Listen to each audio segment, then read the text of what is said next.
যদি আপনি ভিডিওটা সম্পূর্ণ দেখেন তাহলে আপনি নিজেও অবাক হবেন। পাথরের ভিতর থেকে এমন কিছু একটা বের হবে যা দেখে আপনি নিজেও আশ্চর্য হবেন। ঠিক আমার মতো আমিও আশ্চর্য হয়েছি যে পাথরের ভিতরে আল্লাহ তাআলা দেখেন কি দিয়ে রেখেছে। পাথরের ভিতরে গুপ্তধন। ব্যাপারটা দেখে সত্যি আমি চমকে গেলাম দেখুন। চিন্তা করা যায় দেখুন মানুষের মাথায় কি ঢুকে দেখুন এই পৃথিবীতে এমন ভাবে গায়ে প্যান্ট শার্ট পরি এমন ভাবে সাজিয়েছে পুরো একটি বছর দেখুন কি অবস্থা কিভাবে সাজিয়েছে অসাধারণ সাজিয়েছে। এটাকে বলে ভাগ্য। ভাগ্য যদি থাকে তাহলে এমনটাই হয়। দেখুন জেলে মাছ ধরেছে তারপর মাছের পেটের ভিতরে কিছু একটা দেখতে পেয়েছে। মাছের পেট যখন কাটার পর দেখে দেখেন মাছের পেটের ভিতরে কত বড় গোল্ড। ও মাই গড! এই যে ভাই দেখুন জেলেরা কত সুন্দর কত বড় সাইজের একটি বল মাছ ধরেছে। দেখুন বল মাছটা ২-৩ জনে কন্ট্রোল করতে হচ্ছে। কত বড় বল মাছ চিন্তা করে দেখুন। মাশাআল্লাহ, মাশাআল্লাহ। যখন গ্রামে থাকতাম বৃষ্টির সময় এরকম টাক জাল নিয়ে আমরা ছোট ছোট মাছ ধরতাম। স্রোতের মুখে জাল ফেলে মাছ ধরতাম। দেখুন তবে এত মাছ একসাথে কখনো ধরিনি। এই মাছগুলো বিশেষ করে পানি থেকে উঠে বিভিন্ন পাতা বা কচু পাতার উপরে উঠে বসে থাকে। তাই এই ভাইটি দেখুন কচু পাতা দিয়ে ফাঁদ পেতে কচু পাতাগুলো এখানে ফেলে রেখে গিয়েছিল। আর সেখানে দেখেন কতগুলো মাছ সেই কচু পাতার উপরে উঠে বসেছিল। আর এই ভাইটি সেই মাছগুলোকে ধরছে। চিংড়ি মাছ আমরা সবাই পছন্দ করি। আমাদের সবার প্রিয় চিংড়ি মাছ। দেখুন এই বোনটি কিভাবে অল্প একটু পানি থেকে অল্প একটু জায়গাতে কি পরিমাণ চিংড়ি মাছ যখন তার নেটটা মানে পানির ভিতরে দিল দেখেন কি পরিমাণ চিংড়ি মাছ সেই নেটে চলে আসলো। সত্যি অসাধারণ।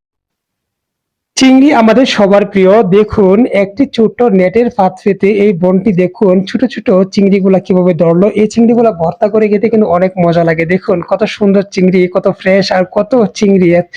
চিন্তা করা যায় এখানে কি পরিমাণ চিংড়ি। আল্লাহ তাআলা আমাদের রিজিক যে কোথায় রেখেছে একমাত্র এই উপরওয়ালাই জানে, আমার মাবুদই জানে। দেখুন মানে কোথা থেকে মাছ উঠছে চিন্তা করা যায়। দেখেন বরফের নিচ থেকে কত মাছ উঠছে। এই যে ভাই দেখুন চাইনিজরা মাছগুলা ধরে মাছগুলা কোথায় সংরক্ষণ করে দেখুন যেখান থেকে মাছ ধরেছে সেখানেই ধরে রেখে দিয়েছে। কোনো ফ্রিজের দরকার নাই। ঠিক আছে, আমরা তো ফ্রিজে সংরক্ষণ করে খাই আর এরা দেখুন মাছ টাটকা খায়। দেখুন কিভাবে মাছ সংরক্ষণ করে মাছগুলা জীবিত রাখার চেষ্টা করে। এইভাবে যদি মাছ ধরা যেত তাহলে তো খুব ভালোই হতো। দেখুন ছোট ছোট এত পরিমাণ মাছ এখানে রয়েছে। লোকটি নেট দিয়ে মাছগুলা ধরছে। কি পরিমাণ মাছ একবার চিন্তা করে দেখুন। মাশাআল্লাহ রিজিকে থাকলে এমনটা হয়। রিজিক নিয়ে কখনো চিন্তা করবেন আল্লাহ।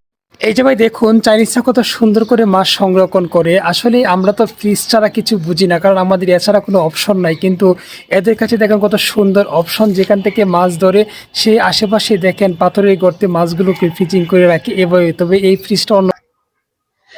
এখন পর্যন্ত মাছ ধরার অনেক ফাঁদ দেখেছি, কিন্তু এরকম ফাঁদই প্রথম দেখলাম যে কাঠের বক্সের মতো করে এরকম ফাঁদ পাতা যায় পানির স্রোতের ধারে। দেখুন এত সুন্দর করে ফাঁদ পেতেছে আর কি পরিমাণ মাছ সেখানে আটকেছে। অঞ্চলে ভাই কি পরিমাণ যে মাছ রয়েছে, ছোট ছোট মাছ, সুস্বাদু মাছগুলা যে ভিডিওগুলো না দেখলে আপনারা বুঝতে পারবেন না। দেখুন ছোট ছোট বাইলা মাছগুলা কত সুন্দর করে হালকা পানির স্রোতে এসে বসে আছে আর এই বনটি ধরছে।